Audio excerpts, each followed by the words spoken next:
guys, welcome to the Line Change, coming at you with another video. This video in particular, I happened to stumble upon this topic. I was searching the interwebs, just looking for video topics, something to talk about. Apologies for no video yesterday, as in Monday. As recording this right now, it is 4 o'clock in the morning on Tuesday. But yeah, I also kind of just wanted to take a day and and then I happen to be, as I mentioned, stumbling, trying to look for video topics. I know I mentioned in our last video that I had some videos lined up, which I still do, but those I'm still working out and trying to get material for those, and I'm still getting those all ready to go. I'm also thinking maybe I'll wait for some of those videos until after the trade deadline, like one in particular that pertains to the Canucks offseason and some, predictions for their offseason, some targets for their offseason. I'm going to wait until after the trade deadline before I post that video or even record it, as that way, we'll have a better understanding of the offseason after the trade deadline has already happened. So, but back to this video and this topic at hand. So I stumbled upon this idea, and let me just be clear. This isn't me going like, oh, this is for sure going to happen. I think this is a lock, yada, yada, yada. I think this is realistic. No, this is basically me not necessarily responding to this, but I'm basically giving my 2 cents on it, and I'm being realistic because this idea is not realistic whatsoever. And I'm going to list some stats as well and basically kind of debunk this whole thing. And let me just be clear as well. I'm no insider. I don't have the inside scoop. I'm just a YouTuber. I'm a Canucks fan, and I'm just telling you like it is and being realistic. Don't get me wrong. If this were a possibility, I'd be all for it, but I'm realistic, and yeah. So, anywho, as you saw from the thumbnail of this video, you know who we're talking about, and from also the title of this video as well. So that idea that I came across was the Canucks trading Brock Boeser to the Carolina Hurricanes for Mikko Rantanen at the deadline. Yeah, that was the idea that I stumbled upon, and I kind of looked into it a little bit and looked at, basically his argument for it and thinking it's realistic, but it's actually not. So yeah, trading Brock Boeser for Mikko Rantanen. Let me just start off by saying it's not fucking realistic at all. Like, there's absolutely zero chance. Even the idea of this is asinine.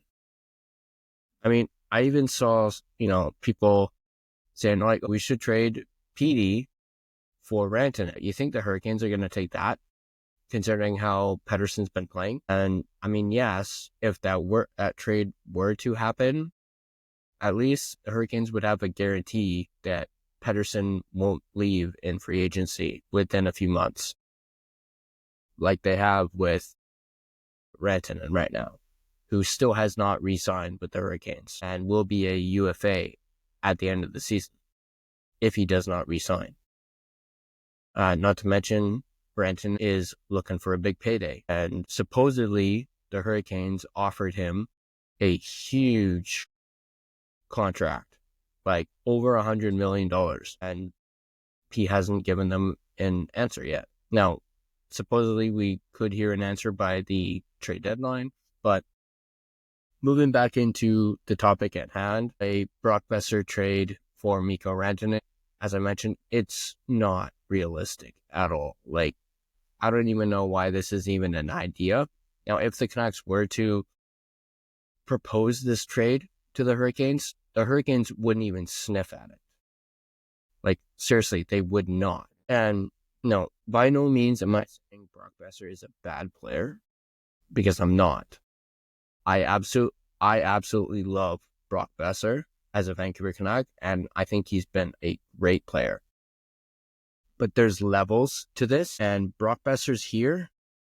Mikko Rantanen is like up here when it comes to talent and production. Speaking of production, Mikko Rantanen has 4 80-plus point seasons under his belt. You want to know how many Brock Boeser has? 0. So there's one.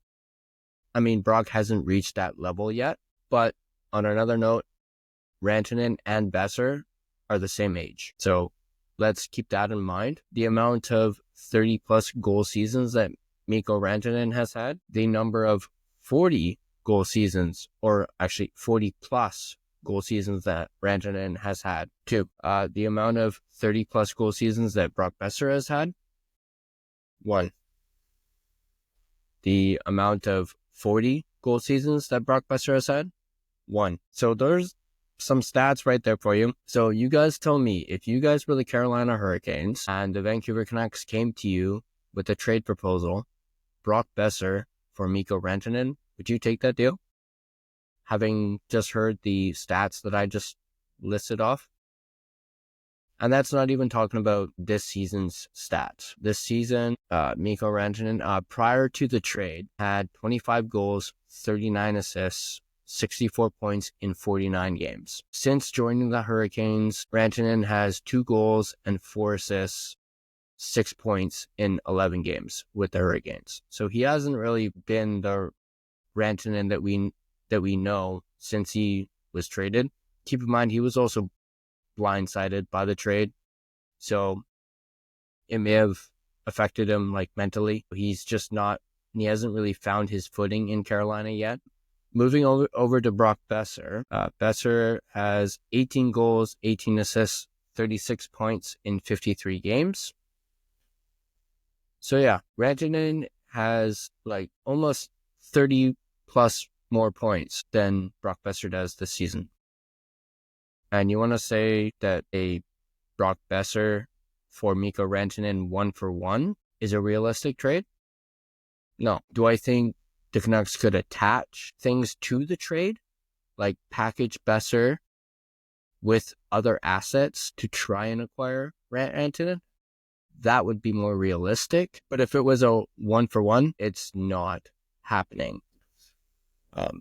But if they were to do a package, if the Canucks were to package Boeser with Lekaramäki, Tom Nylander, and maybe a first-round pick, maybe that would do it. But also at the same time, I haven't heard anything at all about the Hurricanes even being interested in Brock Boeser. Like, I don't even know if they've called on him or if they've shown remotely any interest whatsoever. The only person that they've been interested in was Elias Pettersson, and I believe at one point JT Miller, just prior to the Rantanen trade. But yeah, I saw that and I just had to get my 2 cents in. There's absolutely no way that trade would happen on Friday. Like, I'm sorry, but this isn't NHL 25. Or actually, what I should say is this isn't NHL 25 with salary cap turned off. Yeah. And don't get me wrong, as I would absolutely love to have a player like Mikko Rantanen on the Vancouver Canucks, but it's just not realistic. I mean, for one, if they were to get him, I would assume the Hurricanes would retain salary on Rantanen, which the Blackhawks already are retaining 50% of Rantanen's salary. So the Hurricanes would retain some salary as well. And then say, for example, they would, let's just, for the sake, say the trade happens, it gets accepted, the trade goes through, Boeser gets traded to Carolina for Rantanen. There's no guarantee whatsoever that Rantanen's going to sign with the Canucks or that the Canucks can even afford him. I mean, there's a reason why Rantanen was traded by the Avalanche to the Hurricanes, because the Avalanche didn't think Rantanen was going to re-sign with them. He wanted Nathan McKinnon money. He wanted like 30. So looking at that from a Canucks perspective, you already have Elias Pettersson making 11.6. You would be paying more for Mikko Rantanen to re-sign than Elias Pettersson.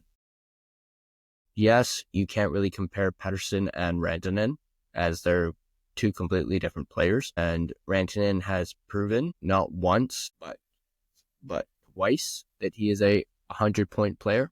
He did it in back-to-back seasons.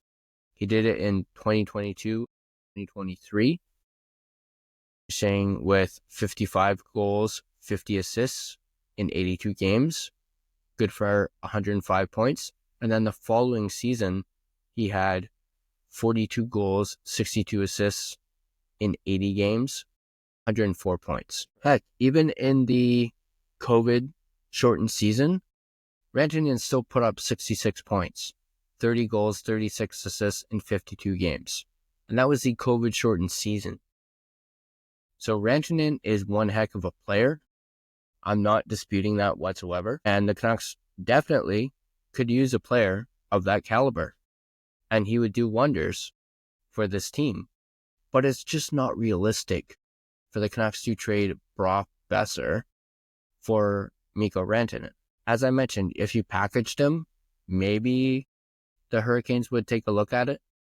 But I just think this idea of trading Brock Boeser for Mikko Rantanen at the trade deadline is just asinine, and it's not going to happen. So that's this video. Let me know in the comment section down below what you guys think of this idea, this, I don't know, proposal. Do you guys think it's asinine just like I do? Do you guys think this is realistic? Do you think in any kind of world, be it the multiverse or whatever, that this trade would happen? Let me know in the comment section down below. If you like this video, go ahead and give it a like, share. And if you're not subscribed to The Line Change and you want more videos like this, or if you're looking forward to future videos like the ones that I mentioned in our previous video, or even if you're interested in videos that I did just last one, about Connor Bedard and Macklin Celebrini potentially signing with the Canucks once they reach UFA status. Now, I know some people could say, oh, that's not realistic. The Canucks signing Connor Bedard as a free agent is much more realistic than this. Like, by no means am I saying it's going to happen. I'm just saying there's a possibility because there's facts. Bedard has said that he would like to be a Canuck one day. He's from Vancouver. So there's those that are behind it. There's nothing behind this idea of trading Brock Boeser for Mikko Rantanen. There's just not. There's no smoke. There's no fire behind it. And yeah, so again, that's going to do it for this video. Again, if you're not subscribed and are looking forward to more content, feel free to smash that subscribe button. You really help out the channel. And expect a busy Friday for trade deadline. I'm going to be doing my best to cover the majority of it. I'm going to be pumping out videos Friday and this weekend. Just a little note for, with this being Tuesday morning, for tomorrow's post-game video, I'm going to try and record it after the post-game, but it will be uploaded Thursday morning, just so you guys know, and just for a heads up, if you guys are waiting on that, I will be doing the recap video, but it will be posted the following morning, as I am working when the Canucks game is on. I get off probably just after the first period, maybe. I might miss the first period again. So I'm going to, get home, watch the game, do the recap video, and then I'll be posting it first thing in the morning on Thursday. So just so you guys are aware of that. And I'll see you guys in the next video.